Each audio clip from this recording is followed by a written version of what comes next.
Series में आपको welcome कहते हैं। जब हम बात करते हैं ऑब्जेक्ट और स्कोप ऑफ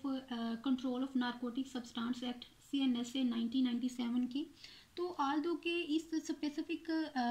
टॉपिक के नाम से हमें थ्रू आउट द एक्ट ऐसा कोई भी जो है वो कोई चैप्टर नहीं मिलता, जैसे कि वहाँ पे डिफरेंट चैप्टर्स हैं विद डिफरेंट जो है टाइटल्स, लाइक स्पेशल कोर्ट्स के नाम से हमें एक चैप्टर मिलता है, इसी तरह हमें प्रोहिबिशन एंड पनिशमेंट के नाम से एक चैप्टर मिलता है। लेकिन ऐसा कोई भी वहाँ पे ना तो सेक्शन मौजूद है और ना ही वहाँ पे ऐसा कोई चैप्टर जो है उसको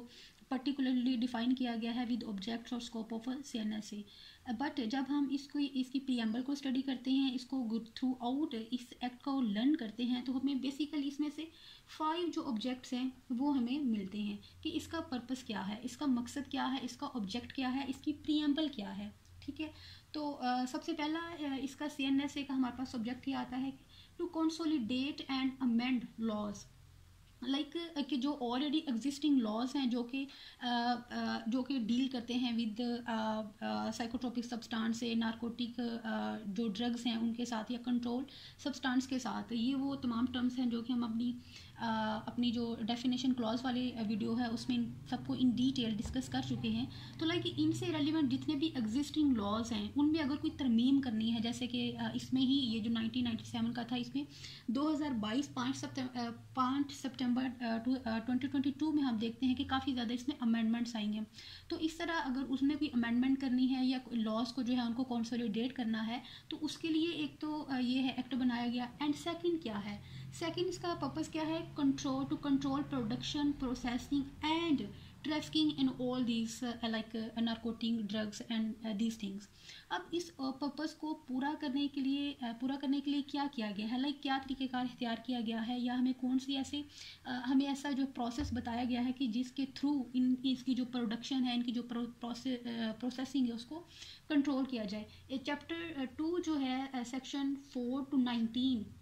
जो है वो पर्टिकुलरली प्रोहिबिशन एंड पनिशमेंट के नाम से जो है हमारे पास मौजूद है, जिसमें इन तमाम चीज़ों को जो है वो डिस्कस किया गया कि प्रोहिबिट कर दिया गया है इसको पोजेस करने से, इसको मैन्युफैक्चर करने से, इसकी प्रोडक्शन करने से, इसकी ट्रैफिकिंग करने से, और साथ ही जो है पनिशमेंट्स बता दी गई हैं कि जो पर्सन इनको फॉलो नहीं करेगा, कंट्रावीन करेगा इन सेक्शंस को, तो उसके साथ साथ पनिशमेंट्स भी बताई गई है। ये किस लिए किया गया, ताकि इनको जो है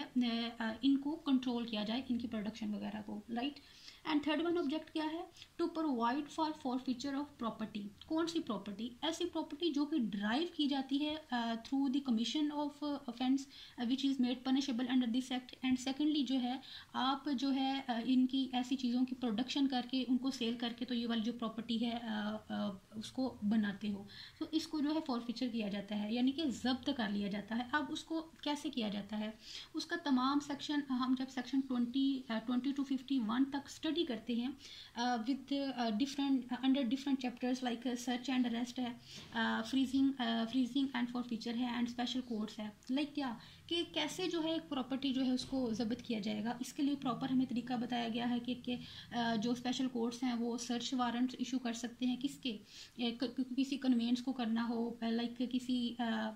जो प्रीमिसेस की या किसी लैंड की, या ऐसी कोई भी जो है जहाँ पे उनको डाउट वगैरह हो कि ये वाली जो चीज़ें हैं इनको प्रोड्यूस किया जा रहा है, इनको मैन्युफैक्चर किया जा रहा है, या इनकी कोई डिलीवरी वगैरह जो है वो मतवक्का है, तो वहाँ पे जो है इसके लिए जो है वो search warrant and arrest warrants जो हैं वो इशू किए जा सकते हैं। इसी तरह फिर ऐसी अगर कोई प्रॉपर्टी मिलती है तो ये इसको फ्रीज कर लिया जाता है। फ्रीज से क्या मुराद है कि उसको प्रोहिबिट कर दिया जाता है ऐसी प्रॉपर्टी को कि उसकी जो है उसको ट्रांसफ़र नहीं किया जा सकता, उसको सेल, गिफ्ट वगैरह इन सब को ये जब डेफिनेशन क्लॉज में ये तमाम वो चीज़ें हैं जो कि